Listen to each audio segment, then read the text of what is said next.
Good morning. আজকের দিনটা শুরু হয়েছিল এক কাপ চা দিয়ে, খেয়ে দিদিকে উইশ করে চলে গেলাম মাকে পুজো দিতে।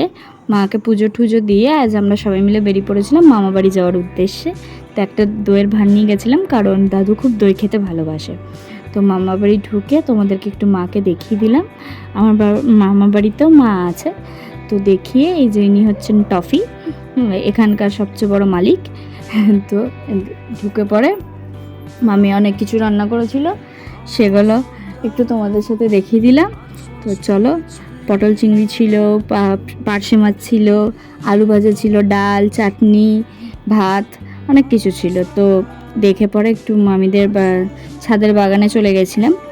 তো ওইখানে খুব সুন্দর পদ্ম ফুল, আম, ওগুলো ছিল। দিয়ে এখানে দেখো সবাই গসিপ চলছে, আর ইনি ওয়েট করছে ফর চিংড়ি মাছ। খেয়ে নিয়ে ও বেসিক্যালি আমার কাছে আসে না, বাট জানি না আজ কী হয়েছিল, আজ আমার কাছে এসেছিলো, কারণ ওর খুবই গরম লাগছিল। আর ওকে আমি একটু মেসেজ করে দিচ্ছিলাম, তো ওর ওটা একটু ভালো লেগে গেছে। তো যাই হোক, দেখো আমার কাছে বসে আছে, এটাই সবচেয়ে অবাকজনক ব্যাপার। তো চলো, এবার আমরাও বাড়ি যাওয়ার জন্য রওনা দেবো। বাড়ি চলে এসেছি, বেশিক্ষণ না, 0.5 ঘন্টা লাগে যেতে। তো ওই দেখো একটু পড়তে বসে গেলাম এসে। টাটা, আজকের ভিডিওটা এখানেই শেষ করছি। দেখা হবে অন্য একটা ভিডিওতে। আজকের মতন এইটুকু। লাইক, কমেন্ট আর সাবস্ক্রাইব করতে। Bye bye.